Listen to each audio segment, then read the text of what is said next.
Lain kali kalau mau ngurusin hidup orang lain harus siap juga hidupnya diurusin.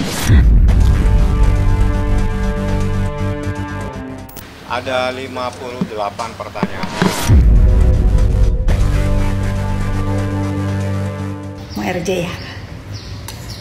Mau RJ ya, walaupun nggak apa-apa berat dikembalikan uangnya asal RJ. Nggak ada aku di samping so, nggak akan RJ.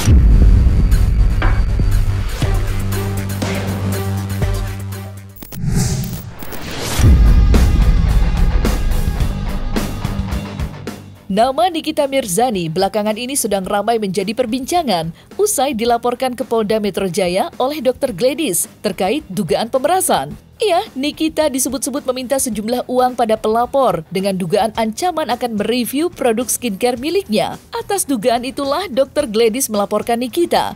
Tidak hanya Nikita saja, dua rekan Nikita yakni Dr. Oki dan Dr. Detektif atau Doktif juga ikut dilaporkan. Bahkan ketiganya sudah memenuhi panggilan penyidik Polda Metro Jaya untuk dimintai keterangan dalam kapasitasnya sebagai saksi. Lantas, seperti apa perkembangan terbaru kasus dugaan pemerasan yang menyeret Nikita Mirzani dan kedua sahabatnya itu? Dan seperti apa pula reaksi seteru Nikita, Fitri Sahulteru, usai Nikita dilaporkan dengan dugaan pemerasan?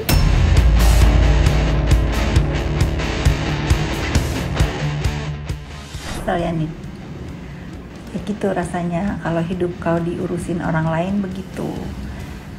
Juga begitu rasanya kalau ada yang bales. Jadi pelajarannya Nik ya, lain kali kalau mau ngurusin hidup orang lain harus siap juga hidupnya diurusin. Atau kalau mau ngebully orang lain harus siap juga kau dibully. Atau kalau difitnah, aku sih nggak mau fitnah karena dosa. Kenapa sih si nenek biadab itu kesel banget sama aku ya? Kalau aku tuh kan bukan kesel sama dia ya, aku tuh candain dia sebetulnya. Makanya kalau aku ngoceh tentang dia itu nggak pernah ada emosi gitu, geli akunya gitu. Kok bisa ya aku? Kok bisa aku tuh nyikat sampah begini gitu. Tapi ya emang harus dikasih pelajaran ya. Tapi khusus dengan perbuatan kriminal kau ini, aku tuh sebetulnya nggak pernah mau ikut campur.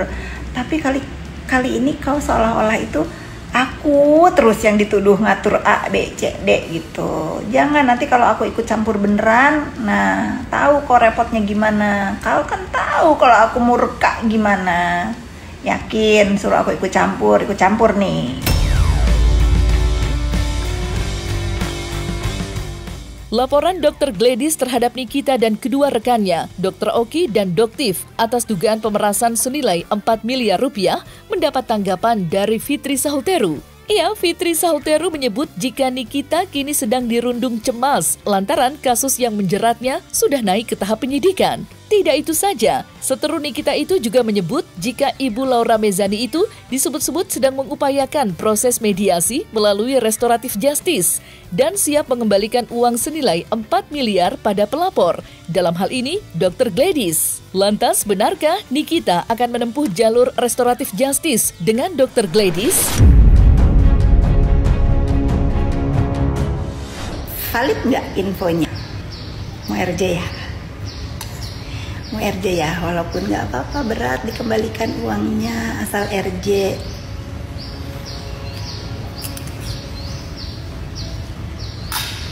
Nggak ada aku di samping so, nggak akan RJ. Tuh, barusan aku repost ya dari pernyataan influencer atau public figure di dunia maya yang berkomentar tentang hubungan Dr. O sama NM ya. Jadi Dr. O, kamu jangan ngomong kemana-mana kalau akulah yang manas-manasin gitu. Aku udah bilang aku tidak ada urusan sama keributan, kericuhan apapun namanya di dunia skincare. Aku hanya ingin menunjukkan kepada si nenek biadab itu bahwa aku itu nggak bisa diinjak terus gitu. Kalau sekarang kamu menghadapi masalah hukum ya renungin aja. renungin, yang menyarankan, yang mengide, yang nyuruh itu siapa, sehingga terjadilah itu pemerasan. Aku nggak tahu apa-apa loh dokter, nggak tahu loh aku. Sebagai penduduk Indonesia berhak melaporkan dan boleh-boleh saja dilaporkan. Tetapi ini negara hukum ya, jangan main hakim sendiri, jangan sok jagoan di negara ini. Tapi tidak ada yang kebal hukum dan tidak ada yang jago. Jadi yang di BAP dulu tuh saya, kedua saya sudah selesai, Dokter Oki sudah selesai, baru Doktif. Jadi main tunggu-tungguan, makanya lama. Ada 58 pertanyaan. Jadi yang ditanyakan itu bagaimana ceritanya. Ya diceritanya ada seseorang minta tolong. Begitu ditolong lapor polisi, kan repot jadinya. Udah gitu aja dah. Kalau gue sih cuma mau bilang gini ya. Misalkan ya kalian dipanggil sama gue gitu ya. Sini mau duit nggak? Gitu. Abis lo ambil duitnya, terus lo diteriakin maling. Supaya tidak simpang siur gitu ya. Di dalam unsur pemerasan itu pasti ada ancaman. Yang kedua, tidak mungkin ada komunikasi. Oke, yang terbaik sekian. Ini sebetulnya adalah endorse ya. Saya buka saja dalam percakapan itu terbukti dia minta tolong dalam tenggang waktu 1 tahun. Dia cari-cari. Bagaimana caranya bisa ketemu Niki? Niki bisa ceritakan itu. Setahun minta diperpanjang nanti. Itu ada kok percakapannya. Jadi apa yang menjadi perame selama ini itu tidak seperti apa yang ada dalam proses pemeriksaan tadi. Jauh. Karena pemerasan itu ada unsurnya, ada ancaman. Bagaimana seseorang datang tidak kenal menelpon seseorang minta tolong supaya ketemu. Habis itu ketemu terus ini. Kalau ini nanti setahun ya, habis itu setahun. Kalau mau habis tolong diberitahu ya. Terus bagaimana dong ada unsur seperti ini? Itu kejadian yang sebenarnya. Jadi ini ada seseorang, saya nggak tahu nih angin apa yang menyebabkan dia melakukan ini seperti itu. Tapi kan dalam proses hukum itu orang boleh lapor polisi, tapi harus ada pembuktian. Jadi yang diperiksa, saya langsung yang diperiksa hari ini adalah Dokter Oki, makanya lama. Niki, Doktif. Silakan kalau Anda mau tanya, semua ini diperiksa sebagai saksi supaya tidak simpang siur.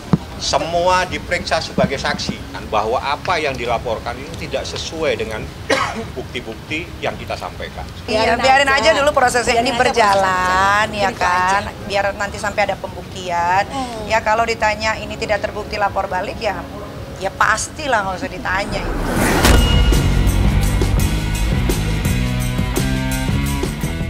Kisruh review produk skincare yang belakangan marak dilakukan oleh influencer membuat pengusaha skincare dibuat kesal. Menanggapi kisruh tersebut, Uya Kuya yang saat ini terpilih menjadi anggota Dewan Perwakilan Rakyat membawa polemik tersebut ke dalam rapat. Dalam rapat tersebut, pihak dari BPOM juga hadir membahas permasalahan yang tak kunjung menemui titik temu. Lantas seperti apa Uya Kuya menyoroti kisruh review produk skincare yang belakangan ramai dan menuai perhatian dari sejumlah kalangan, terutama sejak kemunculan Doktif yang gemar mereview produk skincare secara kritis. Dan apa pula tanggapan dari pihak BPOM?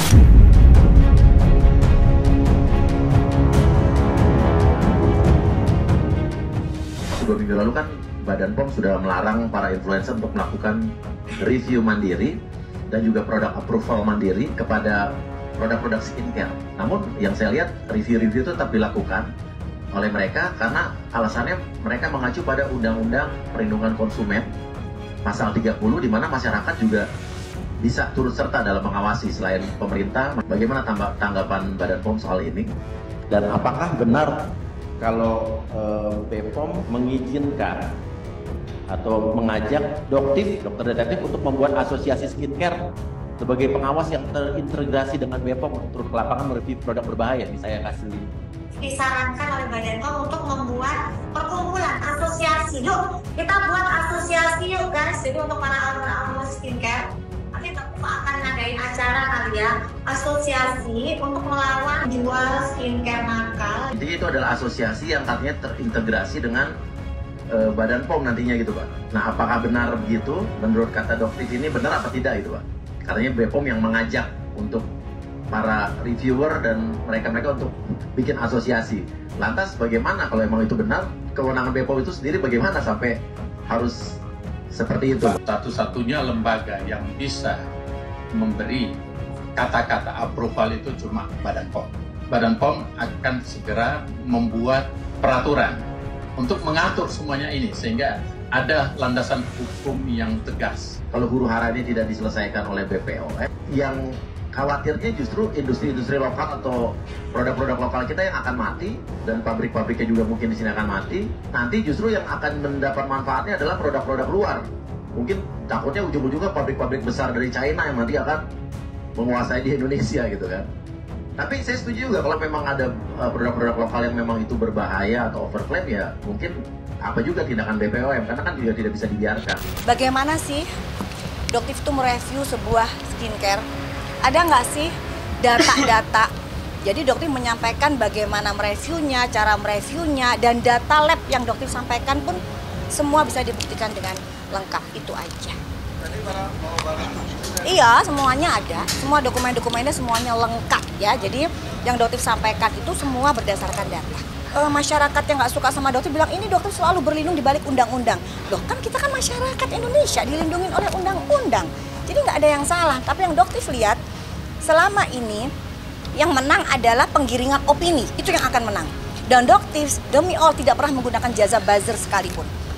Ya, jadi Doktif melihat sekarang mereka-mereka ini ya diduga menggunakan jasa buzzer yang luar biasa akan menggiring opini publik ke arah yang mereka inginkan. Jadi nggak perlu risih, tenang-tenang aja. Tapi buat mereka yang nakal pasti akan risih. Kenapa? Karena keinginan mereka untuk terus menipu masyarakat itu akan terganggu dengan adanya Doktif.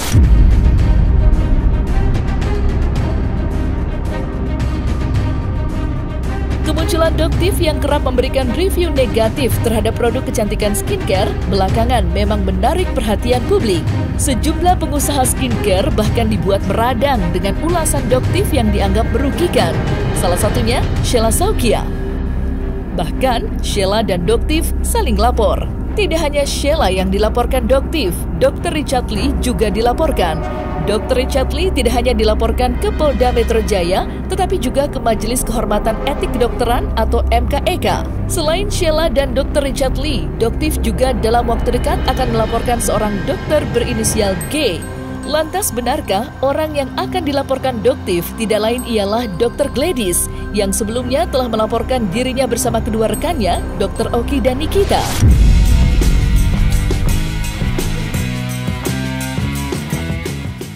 Insya Allah ya, Doktif akan melaporkan kembali ya seorang dokter inisialnya nggak perlu ya dengan dugaan pencemaran nama baik. Kita tunggu nanti minggu depan. Kita buat laporan baru ini sebenarnya realisasi apa yang waktu pernah Doktif bilang di konfres bahwa ada pasal-pasal yang akan ditambahkan dari laporan sebelumnya. Dan hari ini setelah tadi hari inilah dari pagi kita sudah memberikan keterangan terhadap laporan yang pertama, langsung melanjutkan ke untuk membuat laporan yang baru ini ke terkait dengan pasal-pasal tambahan yang sudah kita pernah bicarakan waktu di konfres. Salah satunya mungkin ada yang teman-teman pernah masih ingat lah gitu kan. Dan satu lagi yang bisa mungkin saya coba tambahkan bahwa salah satu yang pasal yang kita laporkan ini tentang pencemaran nama baik. Ya, ada beberapa nama. Yang jelas yang public figure. Inisial aja bang. Inisial aja bang. Orang yang sama apa bukan bang? Orang yang sama dalam kejadian malam itu.